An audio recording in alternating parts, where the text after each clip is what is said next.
بسم اللہ الرحمن الرحیم۔ خیر طلبی میں بولتا کالم اور میں ہوں ڈاکٹر سرور حسین۔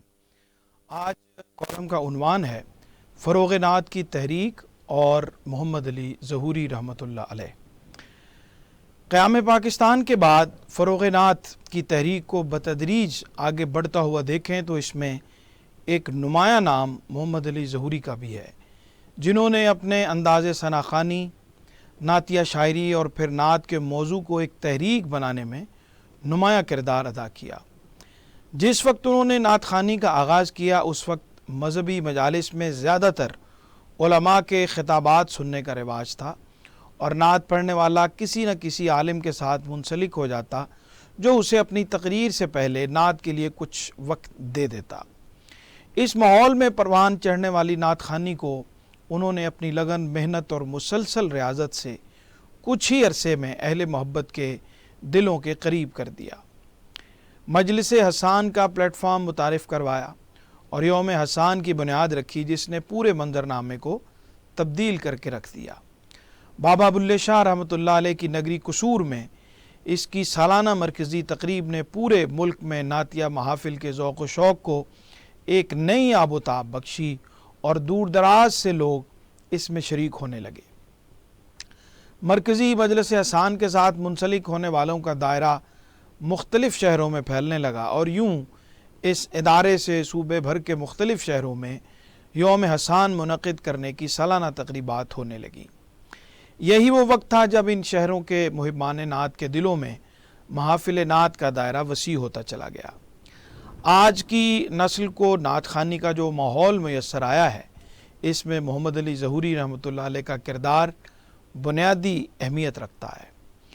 اس دور میں اور لوگ بھی اپنے اپنے تئیں نعتیہ مجالس کو پروان چڑھانے میں کوشاں تھے، لیکن محمد علی ظہوری کی انفرادیت ان میں 3 جہتوں سے نمایاں ہے۔ سب سے پہلے ان کا انداز نعت خوانی ہے، جس نے عام لوگوں کے بہت بڑے طبقے کو اپنی طرف مائل کیا۔ سادہ انداز بیان، پنجابی لہجہ اور اردو کے الفاظ بھی ایسے جو اپنے ابلاغ اور اثر پذیری کے اعتبار سے دلوں کی دھڑکن بنتے چلے گئے۔ کلام کے دوران گرہ لگانے کو بھی انہوں نے ایک نیا اسلوب اور آہنگ دیا جو نہایت سادہ اور سہل تھا، جس سے ایک طرف شعر کا مضمون اور واضح ہو جاتا اور دوسری طرف محفل میں ذوق شوق کے فضا کو 4 چاند لگ جاتے۔ اپنے اشعار میں بزرگوں کے کلام کو شامل کرنے سے ان کے وسعت مطالعہ کا بھی اندازہ ہوتا ہے۔ نعت خوانی کے ساتھ ساتھ ان کی دوسری اہم جہت ان کی نعت گوئی بھی ہے، جس کی مقبولیت اور قبولیت کا دائرہ بہت وسیع تر اہمیت کا حامل ہے۔ یہاں بھی انہوں نے سادگی کو پیش نظر رکھا اور تمام تر شعری صلاحیتیں رکھتے ہوئے بھی مشکل پسندی کی طرف نہیں گئے۔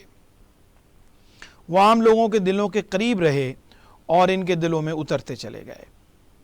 ادھر وہ کوئی کلام لکھتے اور ادھر وہ ہر کہیں زبان زد عام ہو جاتا۔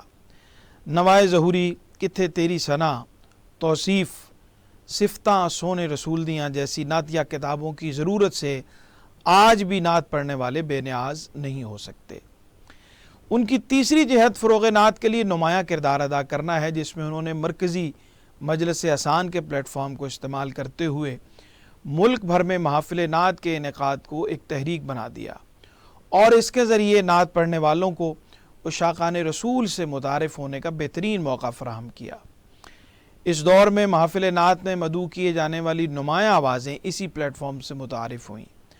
اختر صدیقی جیسے بے مثال ادیب و شاعر کو محافل نعت میں بطور نقیب متعارف کروانے کا سہرا بھی انہی کے سر جاتا ہے، جن کو اس شعبے میں نمایاں ترین حیثیت حاصل ہوئی، جن کا نعم البدل آج تک دکھائی نہیں دیا۔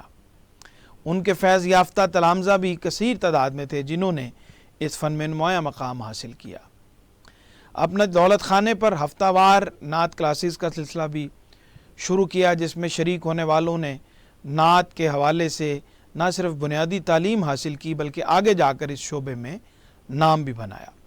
اپنے آبائی گاؤں ارائیاں میں مرکز توصیف کے نام سے مرکز بھی قائم کیا، جہاں ان کے وصال کے بعد ان کی تدفین بھی ہوئی۔ انہیں بعد از وصال حکومتی اعزاز، پرائڈ و پرفارمنس سے بھی نوازا گیا، جو انہیں ان کی زندگی میں دیا جاتا تو کہیں زیادہ بہتر ہوتا۔ ایک تقریب میں اس وقت کے وزیر داخلہ چودھری شجاعت حسین کو ان کی نعتیہ خدمات کے اعتراف کے طور پر تمغہ حسن کارکردگی دینے کی قرارداد پیش کی گئی تو انہوں نے یہ کہہ کر اس ذمہ داری سے خود کو سبکدوش کر لیا کہ یہ دنیاوی اعزازات ایسی شخصیت کے لیے کوئی اہمیت نہیں رکھتے، جو بہت مضحکہ خیز بات تھی۔ ان کے وصال سے کچھ عرصہ قبل اس وقت کے وزیر اعظم میاں محمد نواز شریف کی معیت میں سرکاری وفد کے ساتھ انہیں حرمین شریفین کے سفر کی سعادت میسر آئی اور ایسا منفرد اعزاز حاصل ہوا کہ انہیں روضہ رسول صلی اللہ علیہ وآلہ وسلم کے اندر حاضر ہو کر سلام پڑھنے کی سعادت میسر آئی، اور انہوں نے اپنے مقبول اشعار یا رسول اللہ تیرے در کی فضاؤں کو سلام صاحب نعت کے حضور پیش کیے، جہاں سے واپس آ کر کچھ ہی دنوں بعد اپنے رب کے حضور حاضر ہو گئے۔ اس حاضری سے واپسی پر جس سے ملاقات ہوئی اس کو یہی کہتے تھے کہ سرکار نے میری خدمت قبول کر کے میرا مل پا دیتا ہے، اب کسی چیز کی حسرت نہیں رہی۔